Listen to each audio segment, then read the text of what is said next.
Look, I'd like to welcome the Minister to the House, and I'm privileged to have the opportunity to move this motion this afternoon.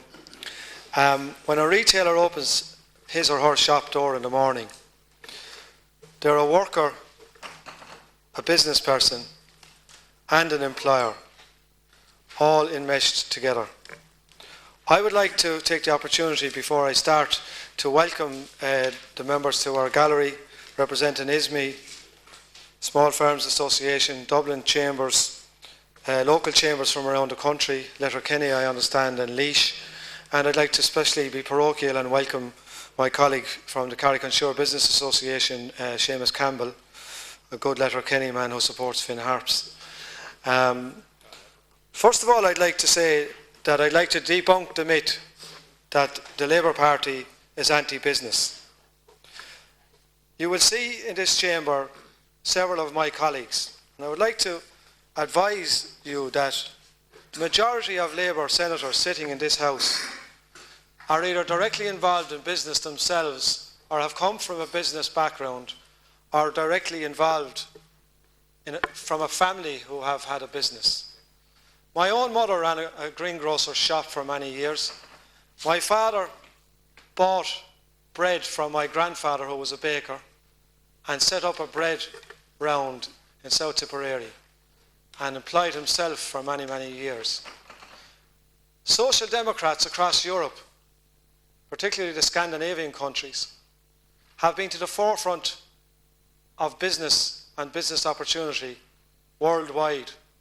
They have some of the greatest economies in the world despite the current world recession, and it's proof positive that to be a social democrat can also be to be a business person and to be somebody who is pro-business and particularly pro-small business, as that is what we are discussing here today.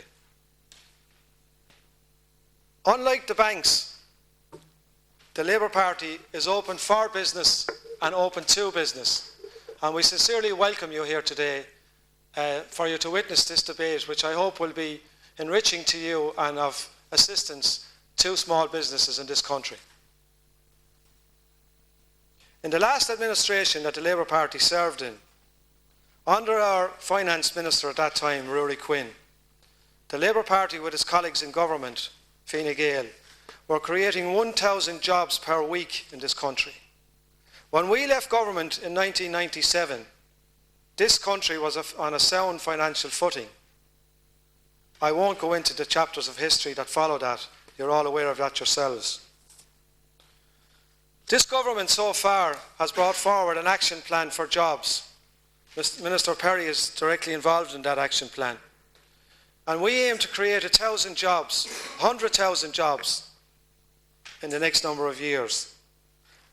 We aim to put in 150 million through capital schemes for small businesses, to create a fund, a micro loan fund scheme of 100 million for small businesses. We aim, and we are already providing assistance and mentoring to small businesses across this country. The whole county and city enterprise system has been turned upside down, and Enterprise Ireland are now becoming to the centre stage in relation to the provision of both services and employment opportunities in Ireland.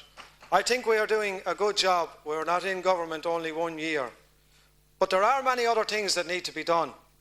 And this motion today is about those issues that we see as a group of Labour senators who have listened, who have discussed, who have seen through our own life experiences how small businesses are under such pressure at the moment in this country. This motion seeks to focus the attention of government on a number of specific areas, and my colleagues who are here with me today will deal with those specifics in detail as we go through the debate. We want to see positive action on the whole issue of late payments. We want to see an open tender process in this country whereby it doesn't cost small businesses to actually tender, as is seen in the UK currently. We want to ensure that there's social protection for people who are self-employed, who currently, if they get sick, have to rely on their own savings to survive, or if they unfortunately lose their business, have no form of social protection whatsoever. We want that introduced in this country. We think, as I said already, the person who opens the door is a worker, but they're also self-employed, so they should be treated in the same way. We want to tackle high business rates in this country. I know, as I served on a local authority for almost a quarter of a century, it's crippling small businesses, particularly in rural Ireland at the moment. We want to see an opportunity where savings and pension schemes can be reinvested into one's own business, or certainly into the general business world.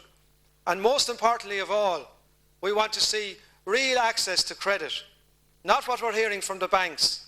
Last year, despite what the banks said, the central bank outlined quite recently that only 3.1 billion was made available to small businesses. This year the target is 7 billion, and we want every cent of that to be seen to be available to small business. The government has put that in place, and we want to ensure that it can be drawn down. I spent an hour with a local accountant on Monday, and he told me of 5 different cases where the bank offered the loan, but the terms of the loan were so prohibitive that not one of his clients could take down the loan. And that's what's happening in this country. We welcome the efforts of business in this country, and I'll just example a few. The Chartered Accountants of Ireland have made free business mentoring available to struggling small businesses in this country. Is that not socialism at work? I think it is. It's social democratic attitude to help your fellow person who's struggling.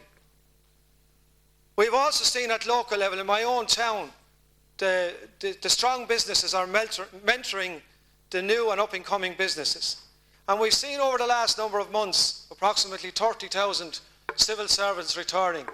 Some of them retiring at 50 years of age, who have collateral, who have funding, and who want to start small businesses, and who have good ideas. And we need to encourage those people to put that money into starting businesses and create employment in this country. We also acknowledge the problems that have been outlined by ISME, the Small Firms Association, and Dublin Chambers, that there are delays in payments. Some of these are up to 120 days, which is unsustainable for any small business. The lack of social welfare safety net is a big downer for small businesses. The difficulties in the tendering process, the high rates, energy and transport costs in this country, the resistance of banks to loan. We recognise all of these things.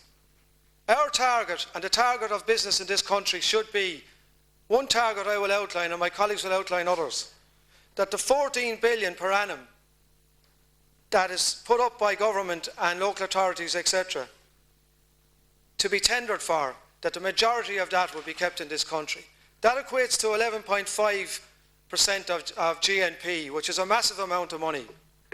During the course of the afternoon, my colleagues will outline to you in detail how the Labour Party feel that these issues can be tackled, and how, together with the business organisations and with the business community, that the worker can remain being the employer, and that we can work together in small, medium and large businesses in this country. Thank you, Cathaoirleach.